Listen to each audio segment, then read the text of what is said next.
Donald ട്രംപിൻ്റെ പുതിയ tariff മനസ്സിലാക്കുക. ഇന്ത്യയിൽ മഹാഭൂരിപക്ഷവും ഡൊണാൾഡ് ട്രംപ് പ്രസിഡൻ്റ് ആകാൻ വേണ്ടിയാണ് കാത്തിരുന്നത്. ബൈഡൻ മാറണം, ട്രംപ് വരണം. അമേരിക്കയിലുള്ള ഇന്ത്യക്കാരും അതായിരുന്നു അവരുടെ പ്രതീക്ഷ. അതിൻ്റെ പേരിലാണ് അവർ ട്രംപിന് അനുകൂലമായിട്ട് വോട്ട് ചെയ്തത്. പക്ഷേ വരാൻ പോകുന്ന ഇന്ത്യയുടെ ദിവസങ്ങൾ അത്ര സുരക്ഷിതമല്ല. അതായത് ട്രംപ് നേരത്തെ പറഞ്ഞു കഴിഞ്ഞു, ഏത് രാജ്യങ്ങളിൽ നിന്നും അമേരിക്കയിൽ പ്രോഡക്ട്സ് വരുന്നു, ഏത് പ്രോഡക്ട്സും അതിന് 20% ടാരിഫ് ഏർപ്പെടുത്തും. ഇപ്പോഴത് 10%, അത് 20% മനസ്സിലാക്കുക. അമേരിക്കയിൽ ഉണ്ടാക്കുന്ന പ്രോഡക്റ്റിനും വിദേശത്തു നിന്ന് വരുന്ന പ്രോഡക്റ്റിനും ഇവിടെയൊക്കെ 10% ഇപ്പോൾ നിലവിലുള്ളൂ. അപ്പം ഇത് 20-ലോട്ട്, അതായത് അമേരിക്കയിൽ ഉണ്ടാക്കുന്നതിന് 10%, അമേരിക്കയിൽ നിന്നും പുറത്തുനിന്ന് വരുന്നതിന് 20% ടാരിഫ് ഏർപ്പെടുത്തിയാൽ ഉറപ്പായിട്ടും ചൈനയ്ക്ക് മാത്രമല്ല, ചൈനയുടെ മുകളിൽ വലിയ ടാരിഫ് ഏർപ്പെടുത്താനുള്ള പരിപാടിയുണ്ട്. പക്ഷേ ഇന്ത്യക്ക് ഇത് വല്ലാത്ത രീതിയിൽ അങ്ങ് പോകും. താങ്ങാൻ പറ്റുമെന്ന് സംശയമാണ്. മനസ്സിലാക്കുക, ഇന്ത്യയും അമേരിക്കയും തമ്മിലുള്ള ട്രേഡ്, അതായത് ഇന്ത്യ ഏറ്റവും കൂടുതൽ എക്സ്പോർട്ട് ചെയ്യുന്ന രാജ്യം അമേരിക്കയാണ്, മറ്റുള്ള രാജ്യങ്ങളല്ല. അതിനകത്ത് IT ഒഴികെയുള്ള ട്രേഡ് എന്ന് പറയുന്നത് അത് എല്ലാ വർഷവും ഇന്ത്യ ചെയ്യുന്നത്, 2023 കണക്കെടുക്കുമ്പോൾ അത് $73 ബില്യൺ. ഹ്യൂജ് എമൗണ്ടാണ്. അതിലേറ്റവും കൂടുതൽ പോകുന്ന റിഫൈൻഡ് പെട്രോളിയം, ഫർട്ടിലൈസേഴ്സ് ഉണ്ട്, പിന്നെ ഗാർമെൻറ്റ്സ് ഉണ്ട്, ഫാർമസ്യൂട്ടിക്കൽസ് ഉണ്ട്. കാരണം അമേരിക്കയിലുള്ള പല മെഡിസിൻസും ഉൽപ്പാദിപ്പിക്കുന്നത് ഇന്ത്യയിലാണ്. അപ്പോൾ ഈ സാധനങ്ങൾ ഇന്ത്യയിൽ നിന്ന് ഇങ്ങോട്ട് വരുമ്പോൾ അതിന് മുമ്പിൽ 20% ഇതേപോലെയുള്ള പ്രോഡക്ട്സ്, അതായത് ഗാർമെൻറ്റ് സെക്ടറിലൊക്കെ കയറി ബാധിക്കുമ്പോൾ വല്ലാത്ത രീതിയിൽ ഇന്ത്യയുടെ എക്കോണമിയെ ബാധിക്കും. ഇനി മറ്റൊന്ന്, അതായത് അടുത്തത് ഈ IT പ്രോഡക്റ്റ്.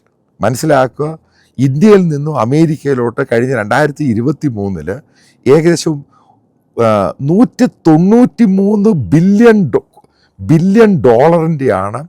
IT സാധനങ്ങൾ ഇങ്ങോട്ട് എക്സ്പോർട്ട് ചെയ്തിരിക്കുന്നത് ഇന്ത്യയിൽ നിന്നും.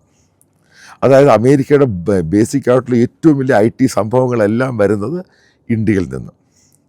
അപ്പോൾ അവിടെ ഏകദേശം 20% ടാരിഫ് വരുമ്പോൾ നിങ്ങൾ മനസ്സിലാക്കേണ്ടത്, ഇന്ത്യയിലുള്ള IT കമ്പനികൾക്ക് അത് പിടിച്ചു നിൽക്കാൻ പറ്റത്തില്ല.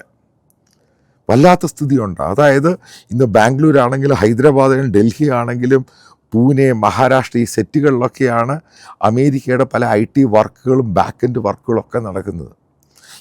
ഇത്ര 10% അവിടെ ടാരിഫ് അമേരിക്ക ഏർപ്പെടുത്തുമ്പോൾ, അതാണ് ട്രംപ് പറയുന്നത് അമേരിക്ക സ്ട്രോങ് അഗെയിൻ. ഈ സംഭവം വരുമ്പോൾ അവിടെ ജോലി ചെയ്യുന്ന IT ജോലിക്കാരുടെ ശമ്പളം അത് എങ്ങനെ കൂടാൻ പറ്റും? ഒരിക്കലും കൂടാൻ പറ്റത്തില്ല.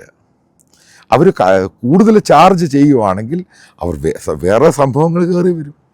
അതായത് പല IT കമ്പനികൾ, അപ്പം വലിയ IT കമ്പനിയുമായിട്ട് ബന്ധപ്പെട്ട് ചെറിയ IT കമ്പനികളുണ്ട്. ഇപ്പം മനസ്സിലാക്കാൻ സാധിക്കുന്നത്, ബാംഗ്ലൂർ തന്നെ ഏകദേശം 3.5-4 ലക്ഷത്തോളം ചെറുതും വലുതുമായ IT കമ്പനികളുണ്ട്. അതാണ് ചെറുപ്പക്കാർ മുഴുവൻ അങ്ങോട്ട് പോകുന്നത്.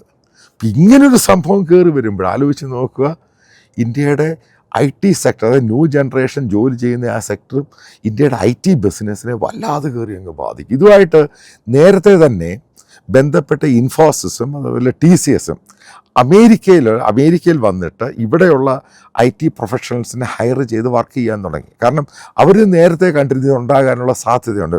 അവരുടെ കംപ്ലീറ്റ് ആയിട്ടല്ല, പല ഓഫീസുകളും അവരിവിടെ നിന്നാണ് ഓപ്പറേറ്റ് ചെയ്യുന്നത്. ഇപ്പം ഇങ്ങനൊരു പ്രതിഭാസം വരുമ്പോൾ ഗവൺമെൻറ് ഓഫ് ഇന്ത്യയാണ് ഇന്ത്യയുടെ എക്കോണമി IT സെക്ടർ വല്ലാത്ത രീതിയിലായിപ്പോവും.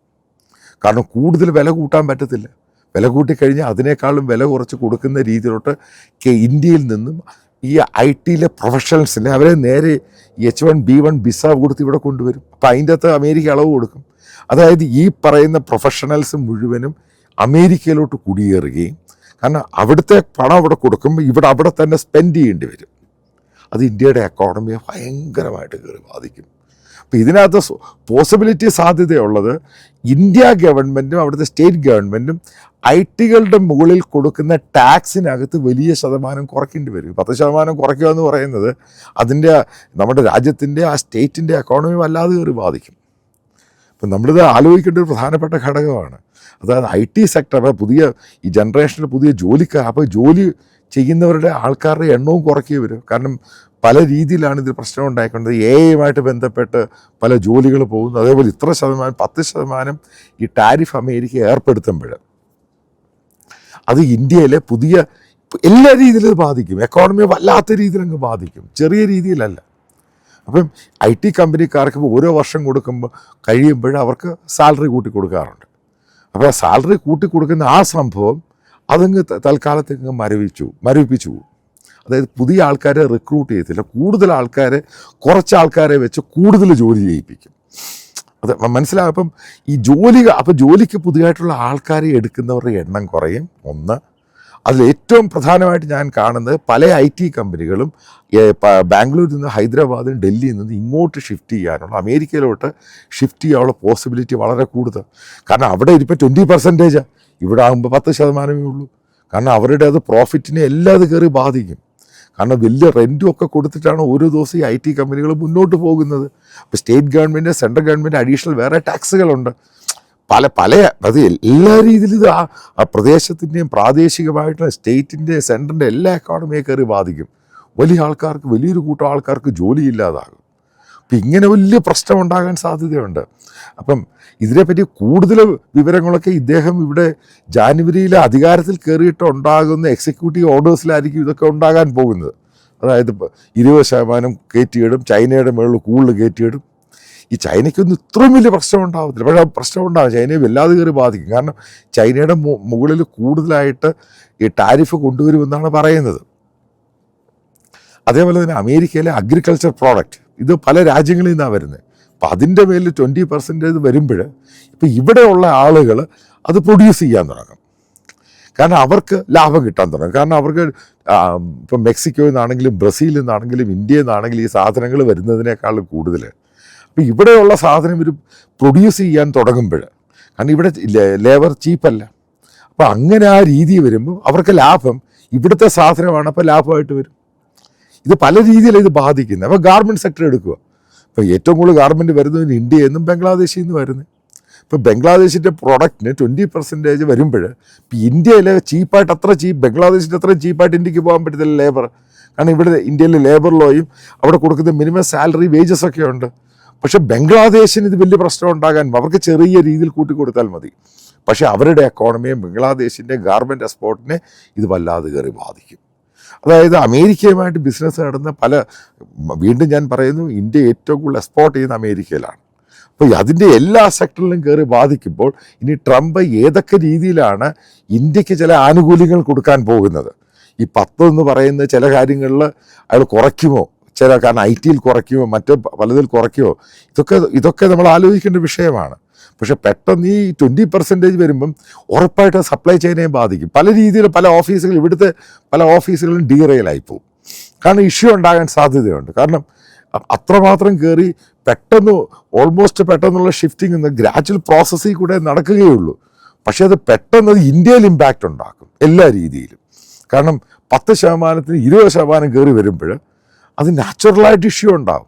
ഒന്നില്ലെങ്കിൽ ഇന്ത്യ ഗവൺമെൻറ് അവർക്ക് ടാക്സ് കുറച്ച് കൊടുക്കുക, കൂടുതൽ സ്കീംസ് കൊണ്ടുവരിക, അല്ലെങ്കിൽ മറ്റുള്ള രീതികൾ ആലോചിക്കുക. അപ്പം ഈ ട്രംപ് അധികാരത്തിൽ വന്ന് ഭയങ്കര ആഹ്ലാദിക്കുന്നവർക്കൊക്കെ ഈ അയാളുടെ 20% ടാരിഫ് എന്ന് പറയുന്നത് ഗവൺമെൻറ് ഓഫ് ഇന്ത്യയും ഇന്ത്യയിൽ ജോലി ചെയ്യുന്ന ഓരോ ഇന്ത്യക്കാരെയും വല്ലാതെ ബാധിക്കും. അപ്പോൾ അതേപോലെ തൊഴിലവസരം ഇല്ലാതെ ഒത്തിരി ആൾക്കാർ ഇങ്ങോട്ട് ഷിഫ്റ്റ് ചെയ്യും. അത് പല സെക്ടറിനെയും ബാധിക്കും. അപ്പോൾ ഇന്ത്യയുടെ നമ്മളിപ്പോൾ ഗ്രോത്ത് നോക്കുകയാണെങ്കിൽ നമ്മുടെ GDP നോക്കുക, അതിൻ്റെ ഗ്രോത്ത് ഈ പറയുന്ന രീതിയിൽ 20% വരെ പുറകോട്ട് പോകും. ഇതൊക്കെ ഇന്ത്യയുടെ ബജറ്റിലും ഉണ്ടാകാൻ സാധ്യത, വലിയ വേരിയേഷൻസ് ഉണ്ടാകാൻ സാധ്യതയുണ്ട്. എന്തായാലും ഈ സംഭവങ്ങളൊക്കെ ജാനുവരി കഴിയുന്നതോടുകൂടിയാണ് നമുക്കിതിൻ്റെ യഥാർത്ഥ പിക്ചർ മനസ്സിലാക്കുവാൻ സാധിക്കുന്നത്.